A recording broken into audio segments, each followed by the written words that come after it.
Season of the Deep is finally here, and we unlocked our first new strand aspect. And this video is going to be all about the Warlock and going over their brand new aspect, the Wanderer. From playing with this, I can already tell that this is going to be the least sought after aspect out of all the 3 new aspects we got. I don't want to go on and say that this aspect is bad due to that it just came out, but I can already tell that it is in a very weird spot, and I don't really know how to feel about it. So jumping right into it, if you don't know how to unlock the new aspect, if you've completed the unfinished business quest, you're going to have a brand new quest at Nimbus, and you basically just do that mission, learn a little bit more about the Veil, and you get your new aspect. So what does this aspect even do? So let's just take a look at it. It's called the Wanderer. Tangles that you throw attach to targets and detonate into a suspending burst. Threatening final blows create a tangle. So it's very clear the route they were going with this. They wanted to try to make a tangle based aspect based all around the Warlock. Tangles are okay on their own, and I think if you wanted to build around tangles, it would be a cool thing.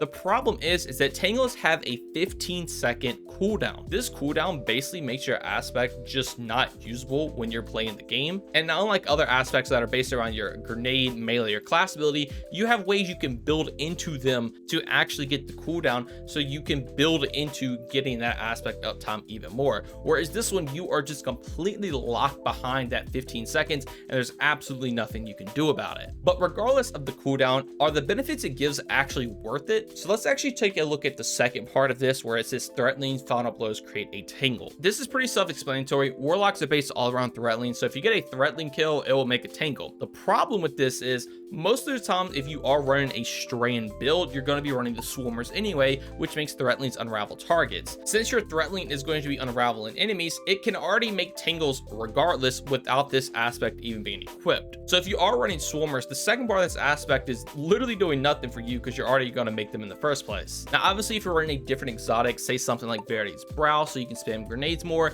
this could potentially be a little bit better because your threatenings are going to be able to make tangles. But if you're running a build like that, 9 times out of 10 you're not worried about threatenings at all, and if you're playing a threatening based build, you're going to be running the swarmers anyway. So between the first flaw being the cooldown and no way to actually increase it, alongside the second part virtually being useless if you are playing into a threatening based build, you do have its third part where tangles you throw will attach to targets and detonate into a suspending burst. Now obviously, we are all aware of how strong suspend is. It is by far one of the strongest things on the strand subclass. You can pretty much make every single enemy in the game just not be able to shoot back or do absolutely anything to you. So having an additional way to be able to do that is nice. The problem is there is this one other thing that allows you to suspend enemies even faster, and that's the shackle grenade. The shackle grenade, if you're building into a grenade regen, is just going to be up all the time, and you don't have to worry about your 15-second tangle cooldown to suspend an enemy.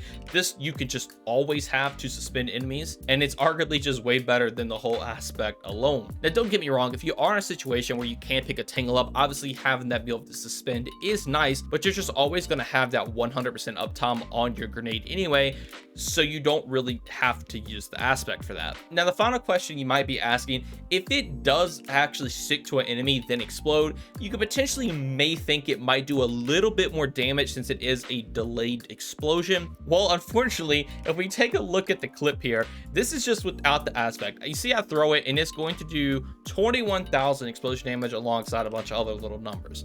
Now if we go over to the next clip where I do have the Wanderer equipped, you'll see that it will suspend, but it only does 11,000 damage. So it also does less damage than the actual normal tangle. So after seeing all that, you might be thinking to yourself, Arrest, this is literally just a useless aspect. There's literally no point in running it since your grenade can always suspend anyway. It does less damage. It takes longer to explode. You make them anyway with threatenings if you're playing a threatening based build with swarmers.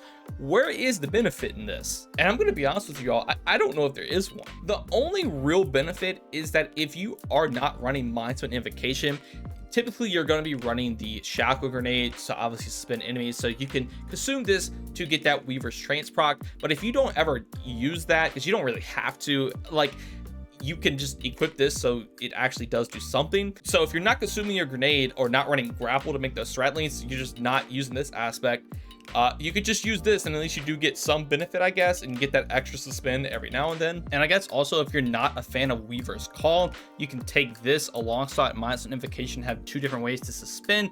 But obviously if you're playing to a threatening build, which I think is what this aspect is trying to base around, you're going to be taking Weaver's Call anyway. But the problem is though, again, it's on that 15-second cooldown, and most of the time when you're making these, they're going to be spawning far away. So you kind of have to have this playstyle of where you have to run to go pick the tingle up to then throw it somewhere to actually get those benefits. Most of the time when you see a tingle, you're going to go on and shoot it, and that's not even talking about your teammates, because they can also pick it up or just shoot your tingle, and you were just completely out your aspect in general. So it just becomes this weird playstyle of having to always make sure you pick that tingle up, where if you could just shoot it, it would be a lot better. Honestly, think a better change is just to make this aspect the fragments from last season, so you can shoot it and make everything spin. Because even if we do test it, if we do shoot the tingle with the enemy near it, it still does not get suspended. Obviously, it doesn't say that anywhere, and it's not supposed to do that, but you figured, hey, you might as well give it a try. There's just really no point in running this, in my opinion. I will say though, it does have a benefit. It does make your tingle basically become a tracking rocket. You can basically sling this thing and it will just track down an enemy, whereas normal you kind of just lob them and hope they hit. You're pretty much always going to be able to hit somebody with this tingle. But again, you have to play into that play style, picking the tingle up to throw it if it's spawned far away, and also hope your teammates don't pick it up or shoot it in the process of you trying to do that. So overall, the Wanderer is just kind of an aspect you can kind of slot in if you weren't taking advantage of monster navigation. Some builds didn't really use it too much. Obviously, it's a very good aspect, but consuming your grenade all the time could be a little annoying. So if you just weren't taking advantage of that, you could just equip this. But enough trashing on it. I actually want to talk about some ways they can improve it. So as you see here, and it's with a common theme with every single Warlock aspect, it has 2 fragment slots. I don't know why Bungie seems to be scared to give Warlock a 3 fragment slot aspect. Literally every single aspect is 2 fragment slots now that they actually increased the controversial hold aspect to be 2. So it's even across the board. They're all 2, and I think a way that could improve that is just give this a 3rd fragment slot so you can slot in some other stuff, which could be pretty cool, or just make this also decrease the cooldown of your tingle. Instead of it being 15 seconds, maybe make it 10 seconds, something like that, or have a different way so maybe your threat lane getting kills will reduce the tingle cooldown so you can make another one, because it's not like it makes your tingle super duper strong to where it's going to be broken if you have a good amount of them, since you do have to run and pick them up. So either doing one of those or both of them, I think would be a good way to buff this aspect. But that is my first impressions, thoughts, and opinions on the brand new Warlock aspect. Let me know what you all think about in the comments below. Obviously, it just came out. There could be some more testing being done, that this thing could secretly be good and I can eat all of my words in this video, but I seriously don't see that happening. But I figured I want to go and talk about it. Maybe somebody from Bungie will see this and maybe they'll come up with a way that they can buff it. I really think the 3 fragment slots would be a good thing, or somehow making that tingle cooldown reduced, because I want this aspect to be strong. It just has such a weird way of using it, and I really think it could be a lot better. As always though, if you enjoy, consider subscribing and dropping a like, but just know that watching the video is way more than enough, and that every single bit of support from you all is truly appreciated. I'm gonna have a ton of videos coming out for Season of Deep, so be sure to lock in. We're gonna have builds, got rolls, just anything I can think of. I'm gonna be posting a lot on this channel, so if you are a fan, definitely be sure to stick around, and I hope you all are excited. But anyways, thank you all so much for watching this one, and have a great day. Peace.